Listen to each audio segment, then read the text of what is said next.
Hello friends, welcome to run in online TV YouTube channel. నా పేరు Srinivas. Friends, staff selection కమిషన్లో phase 13 మనకి vacancies అయితే పడ్డాయండి, జాబ్స్ అయితే పడ్డాయి. ఈ ఫేజ్ 30కి సంబంధించి మరి ఎట్లా రిజిస్ట్రేషన్ చేసుకోవాలి, ఆన్లైన్లో ఎట్లా అప్లికేషన్ చేయాలని స్టెప్ బై స్టెప్ నేను ఎక్స్ప్లెయిన్ చేస్తానండి. వీడియో లాస్ట్ వరకు చూడండి. వీడియో నచ్చితే చిన్న లైక్ చేయండి. ఇదిగోండి, ఇక్కడ ఫేజ్ 13కి సంబంధించి నోటిఫికేషన్లో నోటీస్ బోర్డు నుంచి నేను డౌన్లోడ్ చేస్తున్నాను. మన ఛానల్ని సబ్స్క్రైబ్ చేసుకోకపోతే ఫ్రెండ్స్, ఇట్లాంటి ఇంపార్టెంట్ వీడియోస్ మీరు పొందాలంటే ఖచ్చితంగా సబ్స్క్రైబ్ చేసుకోండి. మీరు చూసిన ఈ వీడియో కింద సబ్స్క్రైబ్ బటన్ ఉంటుంది. ఇదిగోండి, ఇక్కడ చూడండి, మనకి ఇదంతా కూడా మీరు చూసుకోండి. నేను రఫ్గానైతే చూపిస్తున్నాను. లాస్ట్ డేట్ ఎప్పుడు, ఫస్ట్ డేట్ ఎప్పుడు, ఇక్కడ కరెక్షన్ విండో ఎప్పుడు ఉంది, అంటే ఒకవేళ మిస్టేక్ పోతే ఎప్పుడు ఉంది, అండ్ ఎగ్జామ్ డేట్ ఎప్పుడు ఉంది అనేది కూడా మీకు ఇక్కడ నీట్గా కనబడుతుందండి. ఓకేనా? సో ప్లీజ్ ఇట్లాంటి అప్డేట్ వీడియోస్ మీరు పొందాలంటే ఖచ్చితంగా మన ఛానల్ని సబ్స్క్రైబ్ చేసుకోండి. వీడియో నచ్చితే చిన్న లైక్ చేయండి. వీడియోని లాస్ట్ వరకు చూడండి. ప్లీజ్ లైక్ చేసి మీరు కామెంట్ చేయడం ద్వారా ఇట్లాంటి వీడియోస్ పొందాలనుకునే వారు, ఇట్లాంటి వీడియోస్ కోరుకునే వాళ్ళకి యూట్యూబ్ అనేది రికమెండ్ చేస్తుంది. కాబట్టి ప్లీజ్ సబ్స్క్రైబ్ చేసుకోండి, లైక్ చేయండి. ఇక్కడ అప్లై అని కనబడుతుంది కదా, ఈ వెబ్సైట్ లింక్ కింద డిస్క్రిప్షన్లో ఇస్తాను. అప్లై మీద క్లిక్ చేయండి. ఇక్కడ చూడండి, సెలక్షన్ పోస్ట్ ఎగ్జామినేషన్ 2025కి సంబంధించి ఇప్పుడు మనం అప్లై చేస్తున్నాము. ఫేజ్ 13 ఈ అప్లై మీద క్లిక్ చేస్తే ఈ విధంగా వస్తుంది. కోర్స్ మళ్ళీ అప్లై మీద క్లిక్ చేయండి. ఇక్కడ మీకు రిజిస్ట్రేషన్ నెంబర్ ఉంటే ఆ రిజిస్ట్రేషన్ నెంబరు, పాస్వర్డ్ ఎంట్రీ చేసేసి, క్యాప్షన్ ఎంట్రీ చేసేసి లాగిన్ మీద క్లిక్ చేయండి. మనకు ఇప్పటివరకు రిజిస్ట్రేషన్ లేకపోతే ఫ్రెష్ అనుకుంటే కనుక రిజిస్టర్ నౌ మీద క్లిక్ చేయండి. నేను రిజిస్ట్రేషన్ ఎట్లా చేయాలి అండ్ పోస్ట్ వేకెన్సీస్కి ఎట్లా అప్లికేషన్ చేయాలనేది మొత్తం క్లియర్గా ఎక్స్ప్లెయిన్ చేస్తున్నాను. చూడండి. సో ఇక్కడ వన్ టైం రిజిస్ట్రేషన్ చేస్తున్నాను. కంటిన్యూ మీద క్లిక్ చేశాను. ఇక్కడ డూ యూ హ్యావ్ ఆధార్ అంటుంది. ఆధార్ నెంబర్ 2 సార్లు ఎంట్రీ చేసేసి చెక్ బాక్స్ మీద క్లిక్ చేసేసి సెండ్ ఓటీపీ మీద క్లిక్ చేస్తున్నా. సో ఆధార్కి రిజిస్ట్రేషన్ అయితే, అంటే ఆధార్కి మొబైల్ నెంబర్ రిజిస్ట్రేషన్ అయితే ఉండాలి. సో వచ్చిన ఓటీపీని అక్కడ ఎంట్రీ చేసేసి వెరిఫై ఓటీపీ మీద క్లిక్ చేయాలి. తర్వాత యాజ్ పర్ ఎస్ఎస్సి ప్రకారం, మెట్రికులేషన్ సర్టిఫికేట్ ప్రకారం క్యాండిడేట్ నేమ్ ఎంట్రీ చేయాలండి. ఓకే. సో ఇప్పటివరకు మీరు ఏమన్నా నేమ్ చేంజ్ చేసుకున్నారా అని అంటుంది. ఎస్ అయితే నేమ్ ఏం చేంజ్ చేసుకున్నారో అక్కడ పెట్టండి, అండ్ నో అయితే నో పెట్టేసేయండి. తర్వాత జెండరు అన్నీ 2 సార్లు ఎంట్రీ చేయండి. Gender, date of birth, father name, mother name, okay, matriculation board, ఈ విధంగా roll number, verify roll number, okay, ఏ ఇయర్లో పాస్ అయ్యారు, అండ్ హైయెస్ట్ క్వాలిఫికేషన్ ఏంటి, ప్రతిదీ కూడా 2 టైమ్స్ ఎంట్రీ చేయాలి. సో అందుకే అండి స్టాఫ్ సెలక్షన్ కమిషన్ చాలా సీరియస్గా ఇంపార్టెంట్గా ఉంది. తర్వాత క్యాండిడేట్ యొక్క మొబైల్ నెంబర్, ఈమెయిల్ ఐడి, ఇవన్నీ కూడా ఎంట్రీ చేసేసి మనకు సెండ్ ఓటీపీ మీద క్లిక్ చేయాలి. ఇక్కడ మీరు మొబైల్ నెంబర్ ఎంట్రీ చేసి సెండ్ ఓటీపీ ఏదైనా ఒకదానికి మీరు వెరిఫికేషన్ చేసుకుంటే సరిపోతుంది. ఈమెయిల్కి వచ్చిన దాని మీద ఎంట్రీ చేసినా, అంటే వచ్చిన ఓటీపీ ఎంట్రీ చేసి వ్యాలిడ్ మీద క్లిక్ చేసినా నో ప్రాబ్లం. ఏదైనా ఒకటి ఎంట్రీ చేసి సేవ్ అండ్ నెక్స్ట్ మీద క్లిక్ చేయండి. ఈ విధంగా సక్సెస్ఫుల్లీ అని వస్తుంది. ఓకే మీద క్లిక్ చేయండి. మీకు ఒకటి రిజిస్ట్రేషన్ నెంబర్ అనేది ఈ విధంగా వస్తుంది. And of course present password కూడా మీ రిజిస్ట్రేషన్ మొబైల్ నెంబర్కి వస్తుంటుంది. సో కంటిన్యూ మీద క్లిక్ చేయండి. ఈ విధంగా మళ్ళీ మీకు వస్తుంది. ఇక్కడ రిజిస్ట్రేషన్ నెంబర్ ఎంట్రీ చేసి అండ్ టెంపరీగా మీ మొబైల్ నెంబర్కి పాస్వర్డ్ వస్తుంది, అది అక్కడ ఎంట్రీ చేయండి. అండ్ క్యాప్చా కూడా అక్కడ ఎంట్రీ చేసేసి సైన్ ఇన్ మీద క్లిక్ చేయండి. సో నేను ప్రతిదీ కూడా స్టెప్ బై స్టెప్ ఎక్స్ప్లెయిన్ చేస్తాను. వీడియో లాస్ట్ వరకు చూడండి. మన ఛానల్ని సబ్స్క్రైబ్ చేసుకోండి. ఇట్లాంటి మరిన్ని అప్డేట్ వీడియోస్ రెగ్యులర్గా చేస్తూ ఉంటాను. ఇదిగోండి, ఇక్కడ please set a new password అంటుంది. ఇందాక టెంపరీగా వచ్చిన మొబైల్ నెంబర్కి ఓల్డ్ పాస్వర్డ్ అంటే ఇప్పుడు ఇందాక వచ్చిన మీకు పాస్వర్డ్ అది ఎంట్రీ చేసేసి ఒక కొత్త పాస్వర్డ్ని అయితే ఇక్కడ కనబడుతున్నటువంటి ఫార్మాట్లో కొత్త పాస్వర్డ్ అనేది సెట్ చేసుకోవాలి. ఇక్కడ సెక్యూరిటీ క్వశ్చన్స్, ఎప్పుడైనా మనం ఫర్గెట్ పాస్వర్డ్ అంటే పాస్వర్డ్ మర్చిపోతే ఈ సెక్యూరిటీ క్వశ్చన్స్ మనం సెలెక్ట్ చేసుకున్న దాన్ని బట్టి సంపాదించుకోవచ్చు. ఆ సెక్యూరిటీ క్వశ్చన్స్ అక్కడ సెలెక్ట్ చేసుకుని దాని ఆన్సర్ అక్కడ రాసి సేవ్ అండ్ నెక్స్ట్ మీద క్లిక్ చేయండి.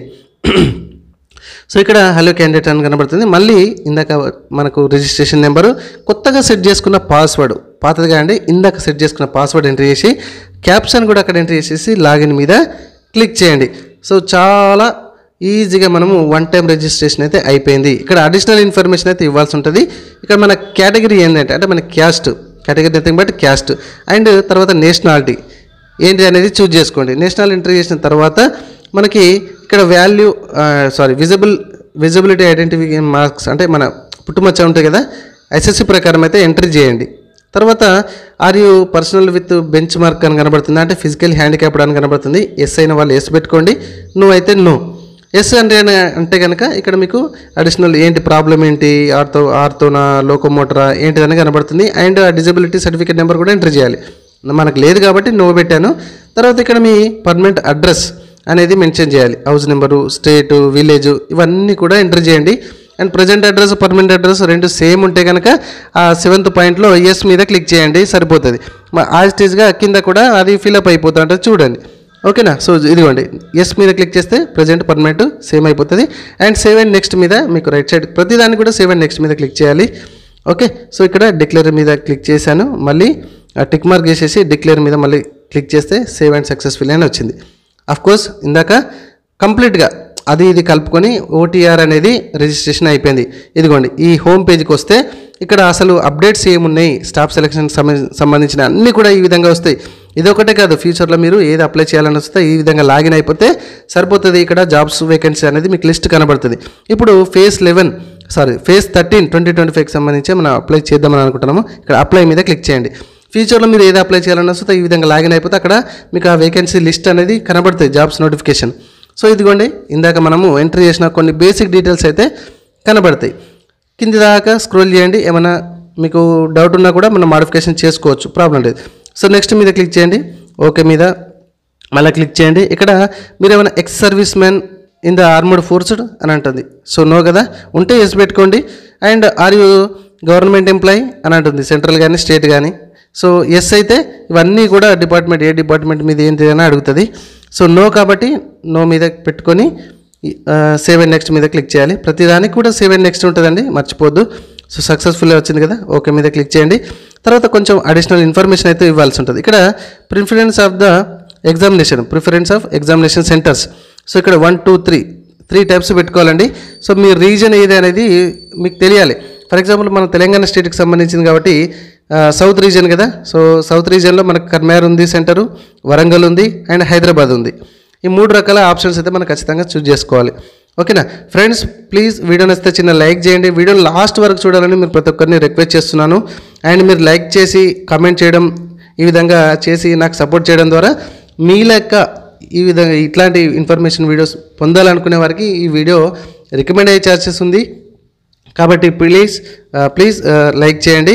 ఇక్కడ కొన్ని ఆప్షన్స్ అయితే మనకు వస్తూ ఉంటాయండి. ఫిజికల్ హ్యాండిక్యాప్డ్ వాళ్ళకైతే ఇక్కడ notice would be required at the time of examination and document verification you have the physical limitation ఉంటుంది. సో ఫిజికల్ హ్యాండిక్యాప్డ్ వాళ్ళకైతే ఏమైనా ఉంటే అది ఎస్ పెట్టుకోండి, లేకపోతే నో పెట్టేసుకోండి. సో ఏం అవసరం లేదు. స్క్రైబ్ అంటే పైన ఎస్ పెడితే స్క్రైబ్ అవసరమే కదా, అంటే మీకు హెల్ప్. ఫిజికల్ హ్యాండిక్యాప్డ్ కొందరికి హ్యాండ్ లేదనుకోండి, అది ఎస్ పెట్టుకుంటే అది వాళ్ళకి ఉపయోగపడుతుంది. మనకు బాగానే ఉంటే అవసరం లేదు. అండ్ 7 నెక్స్ట్ పేజ్కి వచ్చేస్తే పోస్ట్ రిలేటెడ్ డీటెయిల్స్. ఇది చాలా ఇంపార్టెంట్ అండి, ఇది జాగ్రత్తగా చూడండి. ఇక్కడ reason to which the post belongs to అని అడుగుతుంది. సో ఇక్కడ సౌత్ రీజన్, మీరు ఏ రీజన్కి అప్లై చేద్దాం అనుకుంటారు అనేది చూస్ చేసుకోండి. ఓకే, సో రీజన్ మనకి ఈస్టా, సౌతా, నార్తా, వెస్ట్ అని అడుగుతుంది కదా. సో ఇక్కడ కనబడతాయి, ఇందులోకి వెళ్ళి మాత్రమే మీరు సెలెక్ట్ చేసుకోవాలి. సో నేను వెస్ట్ రీజన్ చూస్ చేసుకున్నాను. సరే, ఏదో ఒకటి మీకు అర్థమయ్యే టైప్లో అయితే చెప్తున్నాను. చూడండి, ఇక్కడ పోస్ట్ కోడ్, ఇక్కడ పోస్ట్ కోడ్ చాలా రకాలుగా ఉన్నాయండి. మరి ఇవి ఎట్లా సెలెక్ట్ చేసుకోవాలి ఏంటిది అనేది అంటే కనుక నేను చెప్తాను. వీడియో లాస్ట్ వరకు చూడండి. మీరు ఏదైనా అప్లై చేయడానికి ముందు ఫస్ట్ నోటిఫికేషన్ ఓపెన్ చేసుకోవాలి. ఇగోండి, ఇప్పుడు చూడండి, ఏ పోస్ట్ అప్లై చేయాలంటే మీకు ఎట్లా తెలుస్తుంది, ఆ పోస్ట్ కోడ్ ఎట్లా సెలెక్ట్ చేసుకుంటారంటే నోటిఫికేషన్లో ఉంటుంది. ప్రతిదీ కూడా నోటిఫికేషన్ ఓపెన్ చేయడం ఇచ్చుకోవాలి. ఇక్కడ చూడండి, మనకు 10th క్లాస్ బేసిక్తోని వేకెన్సీస్ ఉన్నాయి, 10th ఉన్నాయి, ఇంటర్తో ఉన్నాయి, డిగ్రీతో ఉన్నాయి. ఓకే, దానికి సంబంధించిన ఏజ్ లిమిట్ కూడా ఇక్కడ మనకు చూడవచ్చు. అండ్ హైయెస్ట్ క్వాలిఫికేషన్ దీనికి ఎంత ఉంటుంది, ఏ డిపార్ట్మెంట్లో వేకెన్సీస్ ఉన్నాయి ఏంటిది అనేది కూడా నీట్గా కనబడుతుంది. అండ్ ఇక్కడ దానికి సంబంధించిన కోడ్ కూడా ఉంది, పోస్ట్ కోడ్ కూడా ఉంది. ఇక్కడ క్లర్క్ ఉన్నాయి, జూనియర్ అసిస్టెంట్స్ ఉన్నాయి, సీనియర్ అసిస్టెంట్స్ ఉన్నాయి, సూపర్వైజర్స్ ఉన్నాయి. ఓకే, ఇక్కడ ల్యాబ్ అటెండర్స్ ఉన్నాయి, లైబ్రరీ ఇన్ఫర్మేషన్ అసిస్టెంట్స్ ఉన్నాయి, క్లర్క్స్ ఉన్నాయి. ఒక్కటి కదా రెండు కదండి, చాలా రకాలుగా ఉన్నాయి. పెయింటర్స్ ఉన్నాయి, గ్యాలరీ అటెండర్స్ ఉన్నాయి, పక్కనే డిపార్ట్మెంట్స్ ఉన్నాయి. చూసుకోండి, ఎలక్ట్రీషియన్స్. ఒక్కటి కదా రెండు రకాలుగా చాలా వేకెన్సీస్ అవుతున్నాయి. ఇదే చాలా ఇంపార్టెంట్. మీ ఇక్కడ పోస్ట్ కోడ్ను బట్టి పక్కన మీ యొక్క ఏజ్ ఉంటుంది అండ్ మీకు సంబంధించిన క్వాలిఫికేషన్ కూడా ఉంటుంది. ఇది జాగ్రత్తగా సెలెక్ట్ చేసుకోవాలి. నేను మరీ చెప్తున్నా, అవసరానికి 1-2 సార్లు మనము చూసుకోవాలి. ఓకేనా? సో ఇక్కడ అర్థమైందా మీకు? సో నేను అక్కడ చూసుకున్నాను. సో ఎక్కడ ఏ పోస్ట్కి అప్లై చేద్దామని అనుకుంటాను అనేది మీకు ఆ రీజన్ సెలెక్ట్ చేసుకున్న తర్వాత పోస్ట్ కోడ్ కూడా నా ఎలిజిబిలిటీ ఏంటిది, నా ఏజ్ ఎంత, ఓకే, సో నా యొక్క క్వాలిఫికేషన్ ఏంది అనేది నాకు తెలుసు కాబట్టి దాని ప్రకారమే ఆ పోస్ట్ కోడ్ అనేది సెలెక్ట్ చేసుకున్నాను. ఓకేనా? అర్థమైందండి. ఒకటే పోస్ట్ కోడ్ సెలెక్ట్ చేసుకోవాలి. సో దానికి సంబంధించి ఉంటాయి. సో కొంచెం కిందికి వస్తే సో హైయెస్ట్ ఎడ్యుకేషన్ క్వాలిఫికేషన్ ఏంది అనేది ఇక్కడ రాసుకోండి. అయ్యో ఇంతకుముందు రాసాం కదంటే, సో ఇక్కడ ఇది ఈ పోస్ట్ లెవెల్కి సంబంధించి మనం అప్లై చేస్తున్నాం కాబట్టి ఇక్కడ దీనికే దానికే రైట్. సో ఇక్కడ indicate details of in education qualification relevant to the post if required by you అని ఉంటే, అంటే ఏదన్నా ఇంకా రిలవెంట్ మీకు క్వాలిఫికేషన్ ఉంటే కూడా అక్కడ మీరు రాసుకోవచ్చు అని చెప్తున్నారు. సో తర్వాత I have read the above all the information correctly అని అంటుంది. సో దాన్ని టిక్ మార్క్ చేసేయండి. తర్వాత essential qualification for the post అంటే కోర్స్ ప్రాసెస్ రిక్వైర్డ్ అది అన్నీ ఎస్ పెట్టుకోవాలి. And do you process the required experience. So దీనికి సంబంధించిన 28.2లో ఏమైనా ఎక్స్పీరియన్స్ ఉంటే దానికి ఎస్ పెట్టుకోండి, లేకపోతే నాట్ అప్లికేబుల్ అని పెట్టుకోండి. సో 28.1కి ఎస్ పెట్టుకోవాల్సిందే, తప్పదు. ఓకేనా? So qualification for the post ఉంటే ఎస్ పెట్టుకోండి, లేకపోతే నో పెట్టుకోండి. సో ఒకవేళ లేదా అనుకుంటే కనుక you are not eligible for this post అని అక్కడ చూపెడుతుంది. ఓకే, ఇది 28.2లో మీకు ఎక్స్పీరియన్స్ ఉంటే మీకు పెట్టుకోండి, లేకపోతే లేదు. ఇదిగోండి యు ఆర్ నాట్ ఎలిజిబుల్ అంటుంది, నో అంటే. సో నాట్ అప్లికేబుల్ అంటే నెక్స్ట్ పేజ్కి వెళ్ళిపోతుంది. కొంచెం కిందికి చూడండి, 29th పాయింట్లో 29 పాయింట్లో ఏజ్ రిలాక్సేషన్లో ఎవరైనా అప్లై చేస్తే వాళ్ళు ఎస్ పెట్టుకోండి, లేదు మేము ఏజ్ నోటిఫికేషన్ ప్రకారం ఏజ్ ఎలిజిబుల్ అంటే నో పెట్టేసుకోండి. సేవ్ అండ్ నెక్స్ట్ మీద క్లిక్ చేయండి. సక్సెస్ఫుల్గా కంప్లీట్ అయిపోతుంది. ఇది ఇంకా చాలా చాలా ఇంపార్టెంట్ అండి. ఇక్కడ చూడండి, ఇక్కడ స్కానర్ ఉంది కదా, ఈ స్కానర్ అనేది మీరు ఓపెన్ చేయండి. మొబైల్లో గూగుల్ ప్లే స్టోర్కి వెళ్ళి స్కాన్ చేస్తే ఈ యాప్ దీనికి సంబంధించిన యాప్ అనేది డౌన్లోడ్ అయిపోతుంది. ఓకే, డౌన్లోడ్ అయిపోయిన తర్వాత లైవ్ అనేది ఫోటో మనం చేయాల్సి ఉంటుంది. ఇక్కడ Aadhaar authentication, so face authentication అయితే ఖచ్చితంగా మనం చేయాలి. ఆ తర్వాత మాత్రమే లైవ్ ఫోటో తీసుకుంటుంది. అండ్ సిగ్నేచర్ కూడా ఇక 10 KB to 20 KB ఫార్మాట్లో ఉండాలి. అండ్ ఇది కూడా హైట్ విడ్త్ చూడండి, ఇక్కడ 2 cm 6 cm కనబడుతుంది మనకి ఇక్కడ ఈ విధంగా. సో లైవ్ ఏ విధంగా చేయాలి, అండ్ మనకి సిస్టంలో మొబైల్ సిస్టమ్కి కెమెరా లేకపోతే, ల్యాప్టాప్ ఉంటే ఆటోమేటిక్గా కెమెరా ఉంటుంది, కానీ డెస్క్టాప్ వాళ్ళకి కొందరికి కెమెరా లేకపోతే ఏ విధంగా మనం చేయాలనేది వీడియో సెక్షన్లో ఉంది అండి. సో అది కూడా మీరు లాస్ట్ ఇచ్చే ఛాన్సెస్ ఉంటే ఇస్తాను, లేకపోతే వీడియో సెక్షన్లో చూడండి. సో ఈ విధంగా మనకు లైవ్ ఫోటోని అయితే తీయాలి. ఇక్కడ మన ఫేస్ ఐస్ కూడా బ్లింక్ చేస్తూ ఉండాలి, క్యాప్చర్ చేయాలి. సో ఇది ఫస్ట్ మనము మొబైల్లో యాప్ డౌన్లోడ్ చేయాలి. నేను ఇక్కడ మీకు స్క్రీన్ మీద చూడొచ్చు, నేను ప్రాసెస్ అంతా కూడా చూస్తున్నాను, మీకు చూపెట్టేస్తున్నా.